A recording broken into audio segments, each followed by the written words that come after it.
അപ്പം ഇന്ത്യക്കൊരു വാർണിംഗ് സിഗ്നലുണ്ട്. കാരണം നിലവിലെ സീരീസൊക്കെ വളരെ മോശം പെർഫോമൻസാണ്. അതേപോലെ തന്നെ സിംബാബ്വെ ടൂർ വരുന്നുണ്ട്. 3 2020 ആണ്. സിംബാബ്വേയിൽ വെച്ചിട്ട് തന്നെയാണ് കളി. അതിൽ ഇന്ത്യക്കൊരു വാർണിംഗ് സിഗ്നൽ വന്നിട്ടുണ്ട്. കാരണം റീസെൻറ്റ് പെർഫോമൻസ് ഓഫ് സിംബാബ്വേയുടെ ഒരു അടുത്ത കാലത്തെ പെർഫോമൻസ് വളരെ ഗംഭീരമായ പെർഫോമൻസ് ആണ്. അതും അവർ കളിക്കുന്നത് ബംഗ്ലാദേശിൻ്റെ കൂടെയാണ്. ബംഗ്ലാദേശ് ഒരു നല്ല ടീമാണ്, നമുക്കറിയാം. മോശം ടീമേ അല്ല. അവരെ ടെസ്റ്റ് ക്രിക്കറ്റിൽ തോൽപ്പിച്ചു. അതേപോലെ തന്നെ 2 വൺഡേയിൽ തോൽപ്പിച്ചു. ഇനി ഒരു വൺഡേ ബാക്കിയുണ്ട്. അതേപോലെ തന്നെ 2020 വരുന്നുണ്ട്. അവരുടെ ബോളിംഗ് അറ്റാക്ക് നല്ല ബോളിംഗ് അറ്റാക്കാണ്. ബാറ്റിംഗ് ഒട്ടും മോശമല്ല. അവരുടെ നാട്ടിലെ പേസി കണ്ടീഷൻസ് ബൗൺസി ട്രാക്ക് ആയിരിക്കും. അപ്പോൾ അവർക്ക് നല്ല കിടിലൻ 2 ലെഫ്റ്റ് ഹാൻഡ് ബോളർമാരും അതേപോലെ തന്നെ അതിനൊത്ത 2 റൈറ്റ് ഹാൻഡ് ബോളർമാരും നിലവിൽ അവർക്കുണ്ട്. അപ്പോൾ ഇന്ത്യക്ക് ഒരിക്കലും എളുപ്പമായിരിക്കില്ല സിംബാബ്വേയിൽ പോയിട്ട് 2020 സീരീസ് ജയിച്ചിട്ട് വരാനുള്ള സാധ്യത. ഇന്ത്യ ഞാൻ ജയിക്കും തന്നെ പ്രതീക്ഷിക്കുന്നു. പക്ഷേ കുറച്ച് നല്ല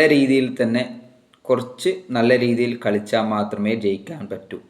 റീസെൻ്റ്ലി നടന്ന സീരീസുകളിൽ കളിച്ച പോലെ കളിച്ചാൽ സിംബാബ്വെ പോയിട്ട് ചിലപ്പോൾ 3 2020 തോക്കാനുള്ള സാധ്യതയുണ്ട്. ബാറ്റിംഗ് കുറച്ച് ബെറ്റർ ആക്കണം, ഫീൽഡിങ് ബെറ്റർ ആക്കണം, അതേപോലെ തന്നെ ബോളിങ്ങും ബെറ്റർ ആക്കണം. അല്ലെങ്കിൽ സിംബാബ്വേൻ്റെ ഒപ്പം ദയനീയമായ തോൽവി നമ്മൾ നേരിടേണ്ടി വരും. കാരണം സിംബാബ്വേനെ ഒരിക്കലും തള്ളിക്കളയാൻ പറ്റില്ല. മുൻകാലങ്ങളിൽ നമ്മളെ ഇന്ത്യൻ ടീമിനെ സിംബാബ്വെ തോൽപ്പിച്ചിട്ടുണ്ട്. അത് മനസ്സിൽ വെച്ചുകൊണ്ട് നല്ല രീതിയിൽ പ്രിപ്പയർ ചെയ്തിട്ട് മാത്രമേ സിംബാബ്വേയിലേക്ക് പോകാൻ പാടുള്ളൂ. കാരണം ഇതൊരു വാർണിംഗ് സിഗ്നലാണ്. ബംഗ്ലാദേശിനെ തോൽപ്പിച്ച് നിൽക്കുന്നൊരു ടീമാണ്.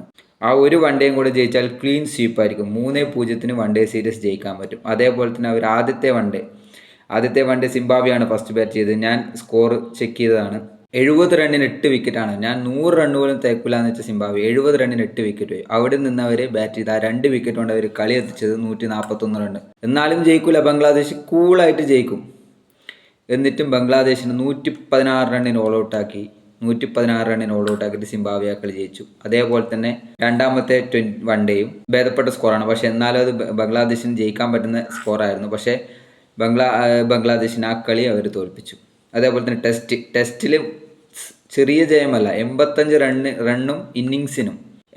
റണ്ണിന് ഇന്നിങ്സിനുമാണ് സിംബാബ്വെ ചെയ്തത്. അതുകൊണ്ട് ഇന്ത്യ ദയവ് ചെയ്ത് ശ്രദ്ധിക്കണം. ഇതൊരു വാർണിംഗ് സിഗ്നലായിട്ട് തന്നെ കാണണം. അപ്പോൾ ഓക്കെ, അടുത്ത വീഡിയോയിൽ കാണുന്നതായിരിക്കും. By, see you.